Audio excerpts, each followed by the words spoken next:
Oskar Ban-Prejc, lep pozdrav. Dobar dan. Kako ste danes? Kar v redu. Povabila sem vas tik pred odhodom v Amsterdam, kjer trenutno študirate film in seveda po pred kratkim končanim festivalom kratkega filma FEK. Bili ste član mednarodne žirije. Od 1 do 10, kako je potekal letošnji festival? Mislim, če govorimo o tem, kako zanimiv je bil, bi jaz rekel, da je bil kar visok. Je bil pa vsekakor zelo naporen, no? Še posebej s to žirijo. Vsako leto gledam vse tekmovalne programe čistko, ker zakaj jih ne bi, ker so zanimivi. Ampak bolj ta nujnost tega, da skušaš v bistvu z nekak isto koncentracijo gledati vsak film, 2 ali pa 3 programe zapored, je kar izčrpujoče. Tako da v tem smislu je bil naporen festival, ampak v najboljšem smislu naporen. No, v festivalu v nadaljevanju pogovora.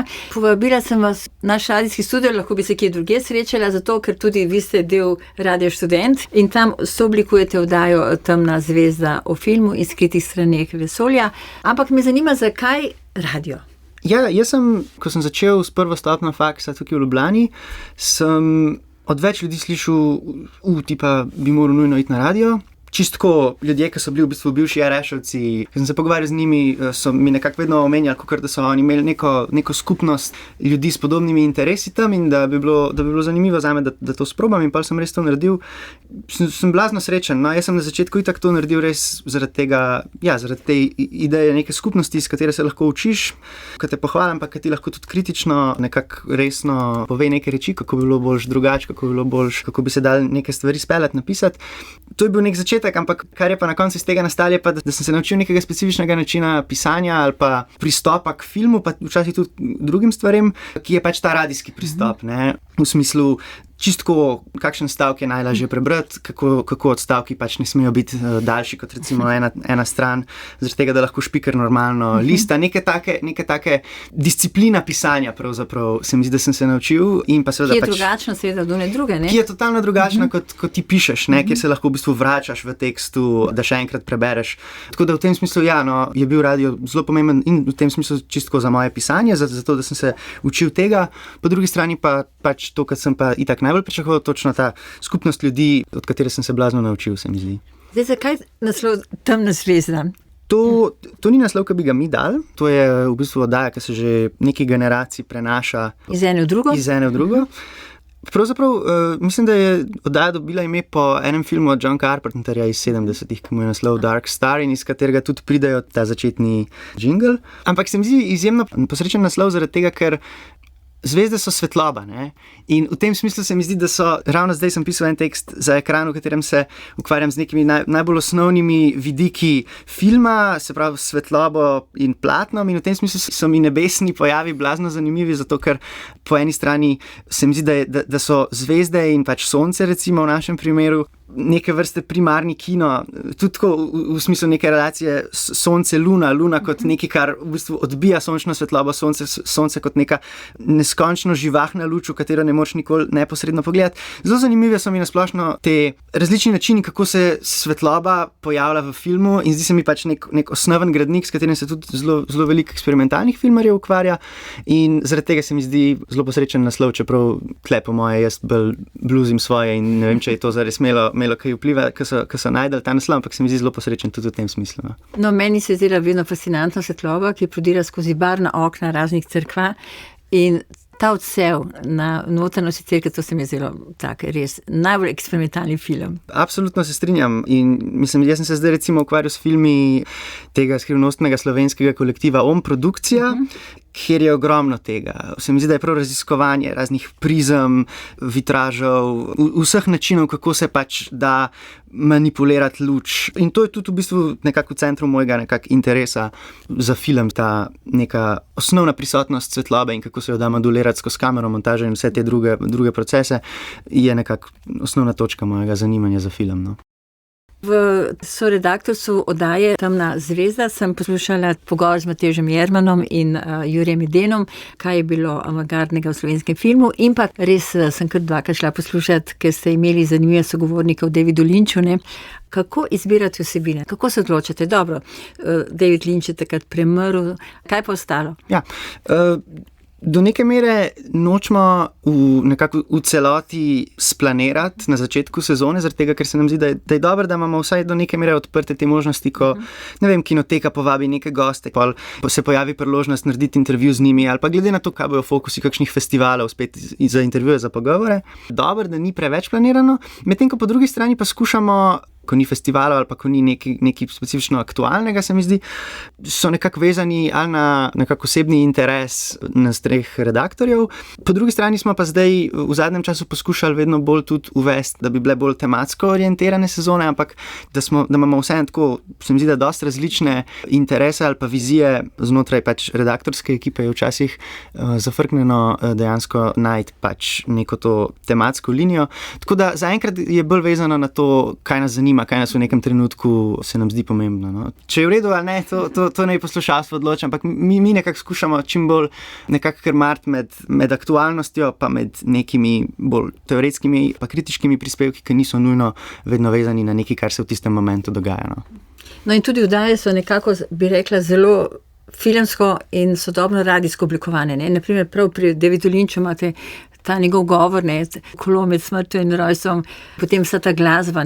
Izjemno, čestitam. Ja, hvala, za to oddajo smo, pravzaprav smo zelo nekako na hiter skup sestavili. Najbolj všeč mi je bilo en prijatelj mi je pa rekel, da v bistvu tukaj delamo zvočne spomenike, kar se mi je zdaj zelo lep opis.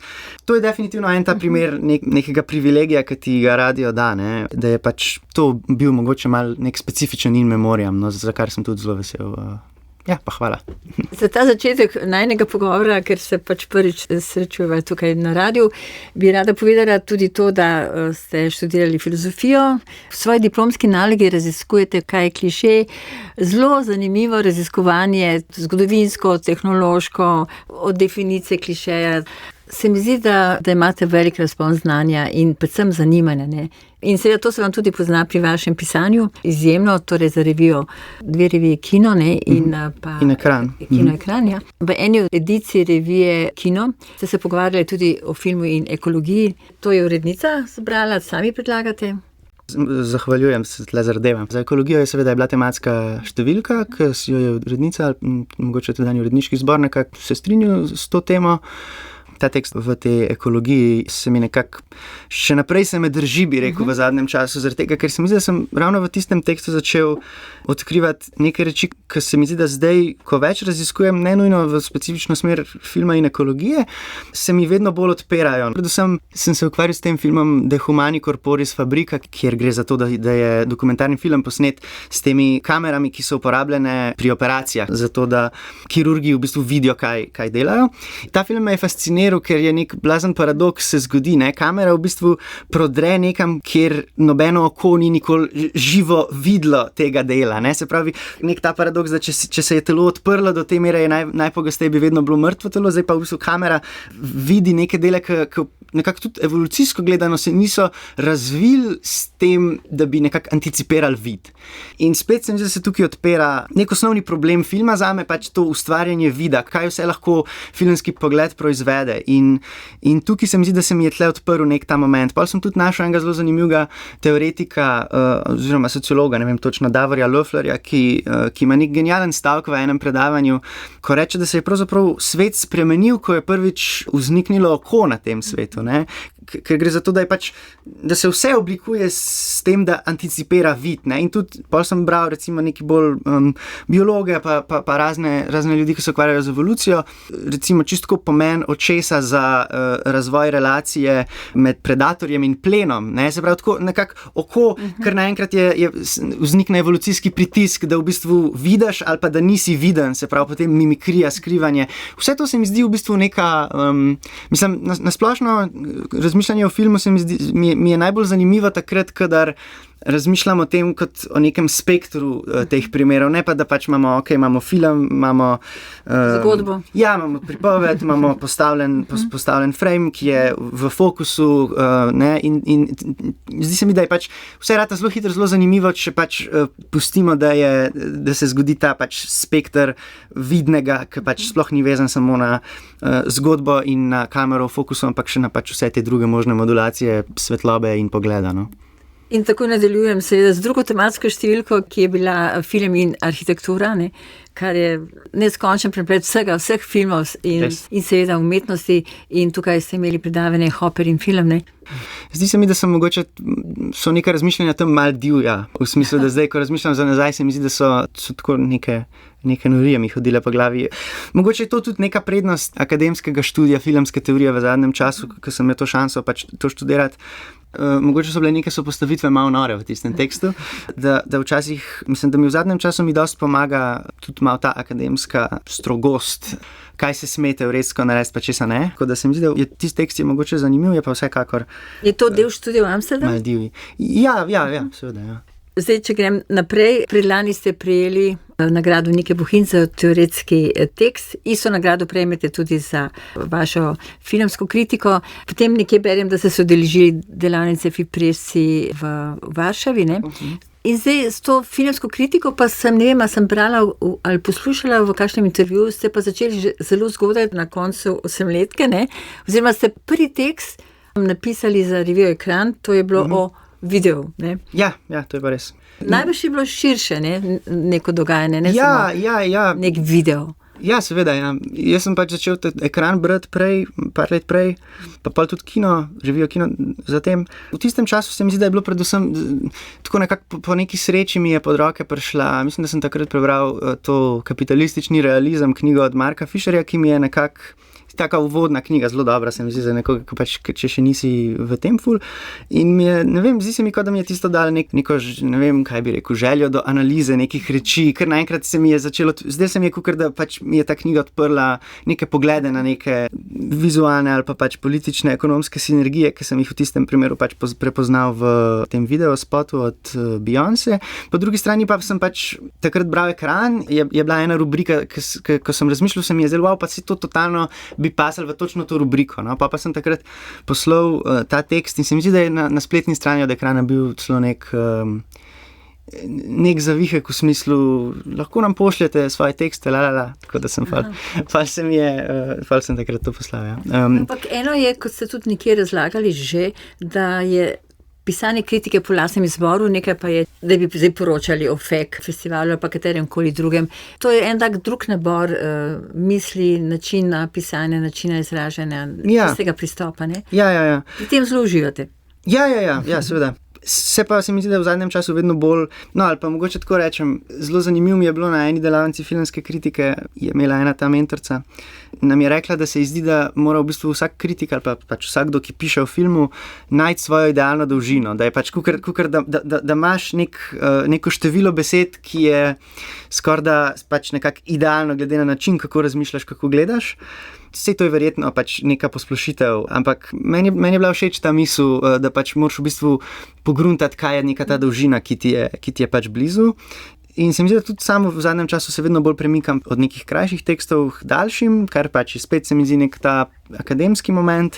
Vsekakor se mi zdi, da pač zelo drugačen pristop, glede na to, koliko imaš prostora. Oskar Ban-Brec, je vse danes, kar počnete, povezano s filmom ali samo ugibam?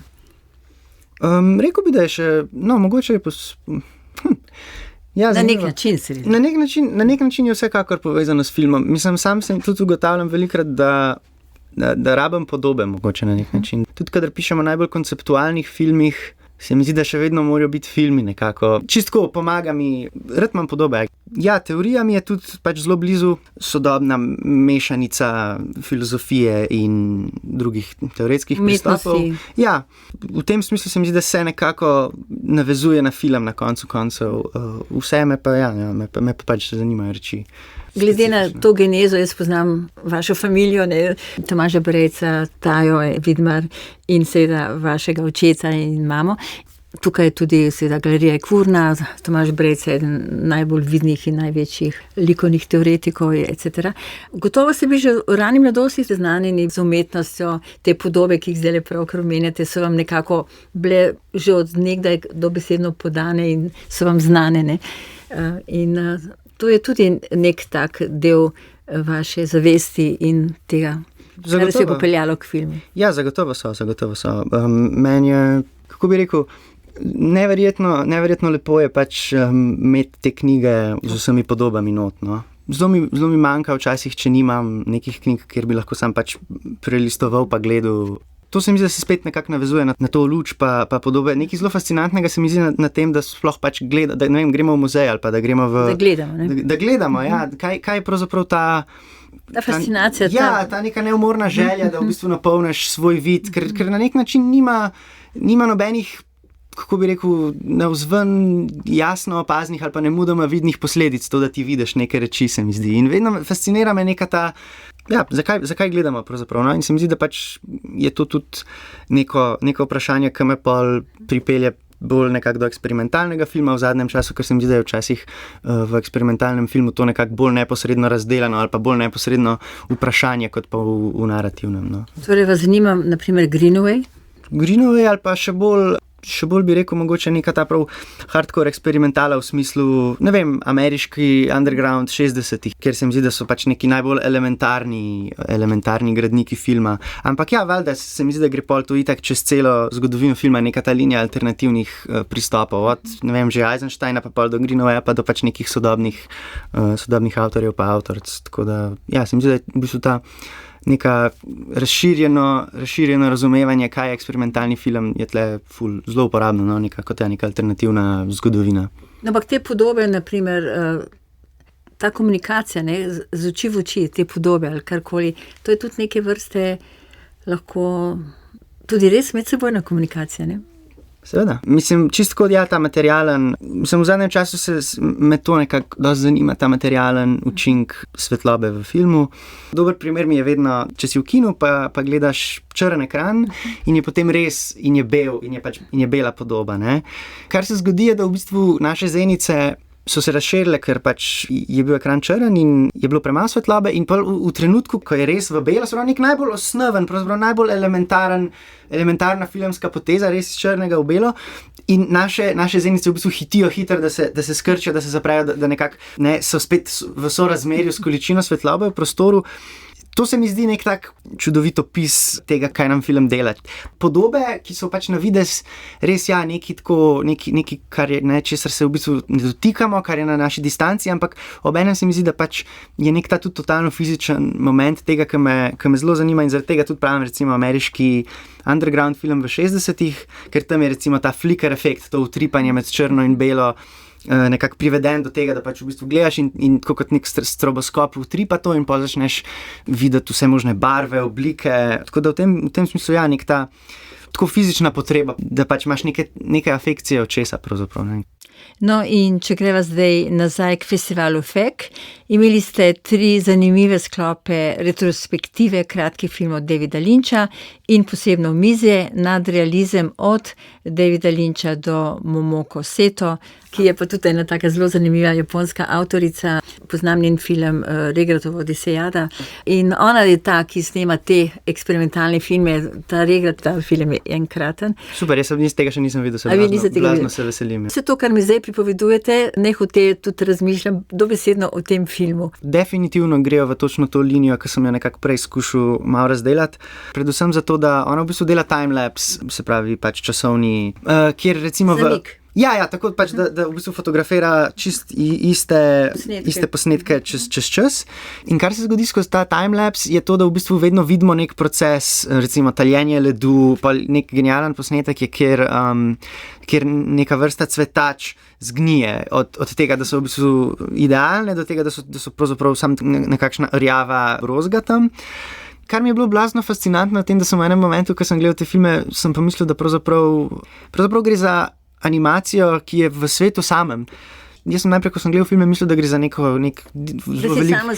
da gre za zelo veliko nekega digitalnega kompozitinga, pa pač nekako digitalne fabrikacije v tem smislu, ampak pa je pa razlagala, da večina tega je dejansko pač gnitje, plesen, taljenje in tako naprej. Ja, dejansko pač posnela zelo podrobno s timelapsom, ker ponavadi v animaciji tako razmišljamo, da da gre za neko mrtvo risbo, pa mrtve lutke so vse kjera tehnika je, in pol mora temu animator kot da vdihniti to življenje, da se to premika, ampak na nek hecen način, se pravi, spet pol imamo neko to hecen dualizem nekega avtorja, ki pač vnaša življenje in nekega materiala, ki je v bistvu inertna materija, ki se sam čaka, da bo oživljena. Ampak v njenih filmih sem pa imel občutek, da gre za animacijo, ampak gre za animacijo, ki je v svetu samem. Ne gre za to, da bi ona zares vdahnila to življenje, ker se mi zdi, da velikrat tako patetično govorimo o animaciji, ampak v bistvu najde animiranost narave same. In v tem smislu se mi zdi, da je tudi ekološko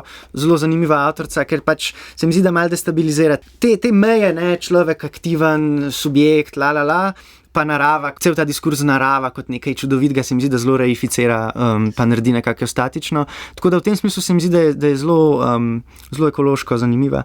V podobnem smislu se mi zdi pa, da tudi Lynch funkcionira čistko, recimo ta drug program od teh treh na festivalu je bil meni blazno zanimiv, zaradi tega, ker tam res vidiš v enem momentu, kako razmišljajo zvoku v odnosu do krajine, do prostorov.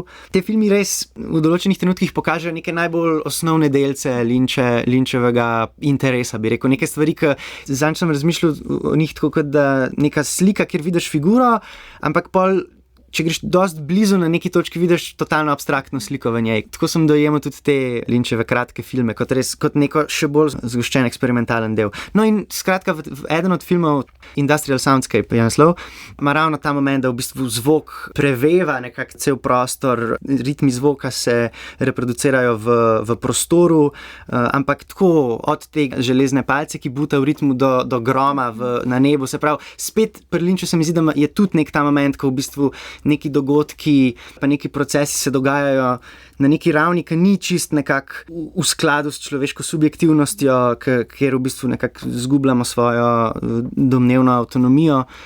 In tle se mi zdi, da je dobra ta povezava Momoko z Lynchem. Ampak kako pa vi osebno razmišljate o tem fenomenu kratkega filma danes, zdaj? Ja, meni je kratki film blizu, predvsem zaradi tega, ker pač ko govorimo o kratkem filmu, je pač manj denarja ponavadi potrebnega za to, da se ga naredi, kar pač mislim, da neposredno omogoča več eksperimentiranja in manj nekako manj omejevanja, ali pa samo omejevanja strani avtorjev, ker niso toliko velike investicije to za producente in je pač po mojem zaradi tega lažje delati neke bolj zanimive stvari. Tako da v tem smislu je pač Fake dobro mesto tudi za eksperimentalne filme, no poleg tudi festivala VFX, ki je zdaj tudi, se mi zdi, da nekako raste v zadnjem času, oziroma je pač ima tudi super program. Zdaj se mi zdi, da kratki film v tem smislu omogoča več nekega eksperimentiranja. Zaradi tega me pa ful zanima tudi od Momoko Celovečerc, da vidimo, kako je ona ta nek eksperimentalen impuls v Celovečerc pretvorila. No, ampak tudi je zelo popularen, tudi ljudje ga res hodijo gledati, Ja, to pa seveda, ja. To pa je, mislim, da res en neverjeten uspeh Feka je privabljanje ljudi na še posebej slovenski filmi. No, tu so bile tudi delavnice, Ja, seveda, ta program je res, se mi zdi, da vsako leto bolj raznolik in bogat. Zdaj bi končala še ta pogovor z Amsterdamom, zdaj se tik pred odhodom. Kakšen je to študij, zakaj Amsterdam, zakaj ste se vpisali prav tja in kakšna je ta šola? Nasplošno se imenuje, gre za medijske študije, kjer je potem fokus... Ampak to je magistrski študij medijskih... Ja, magistrski študij medijskih študijev, kjer si potem pač izbereš enega od fokusov. Moj fokus je pač filmski študij. Zakaj sem šel tja? Ne vem. Ker berem, da ta študij ima korenine v filozofiji, v zgodovini, analizi diskurza, raziskujejo ustrezne teoretične pristope. Mislim, da je ta oddelek ustanovil, mogoče da ga je prav ustanovil, če ne je bil pa nekako veliko ime tega oddelka, je bil Tomas Elzeser, ki je v bistvu en teoretik, pa tudi meni pač zelo ljub, pa zelo blizu, recimo v slovenščino imamo prevedeno njegovo knjigo Uvod v teorijo filma skozi čute, mislim, da je tudi naslov, mogoče nisem čisto točno zadev. Ta faks sem imel nekako na očeh in pol nekako sem imel tudi srečo, da imam to štipendijo Ad Futura, ki mi dosti pomaga pri tem sicer kar brutalno dragem nizozemskem življenju. Po filozofiji se mi je zdelo, da je pač zdaj mogoče čas, da probam neposredno se s filmom ukvarjati, kjer sicer tudi pogrešam filozofijo velikrat, ampak imamo na srečo veliko dejansko nekih teh navezav. Se mi zdi, da je pač zanimivo tudi, ker to pa je nek velik manko, se mi zdi v Ljubljani, je pač to, da imamo v bistvu od kinov, pravzaprav kinoteko in kinodvor. V smislu tega, da bi rekel, da so nekako zanimiv program. Ne? Sicer zdaj recimo moram reči, da tudi Plac, ta nov Zaskotan plac, ima zelo zanimiv program, je letos polet. Sem kar navdušen, da se nekako to širi, ljudje, ki se samo organizirane projekcije delajo, ampak to sem hotel reči, da pač kar se res se mi zdi, da pozna, oziroma kjer Ljubljana zaostaja za nekimi večjimi mesti, je pač to število kinodvoran, filmskega programa. Ja, točno to, kaj šele za Dunajem, kaj šele za Amsterdamom, tako da v tem smislu res meni je bilo čisto nekaj novega, da je pač, imaš občutek skoraj kakor, da je vsak večer festival, ker če boš šel na eno projekcijo, boš zamudil neko drugo, in to se mi zdi, da je mogoče sploh glavna prednost študija v Amsterdamu, zato tega, ker se dobre strokovnjake imamo tudi tule, ampak čisto infrastrukturno se mi zdi, da pa Ljubljani res manjka pač neka večja pluralnost programa. Pa absolutno ne, Kinoteka pa Kinodvor se mi zdi, da zelo dobro delata, ampak pač tudi te dve instituciji delata znotraj tega pač kar morata, ne, in tle se mi zdi mogoče, da nam manjka, no. In po študiju, kje se vidite? Bomo videli, kako bo. Jaz bi si želel delati doktorat, vsekakor.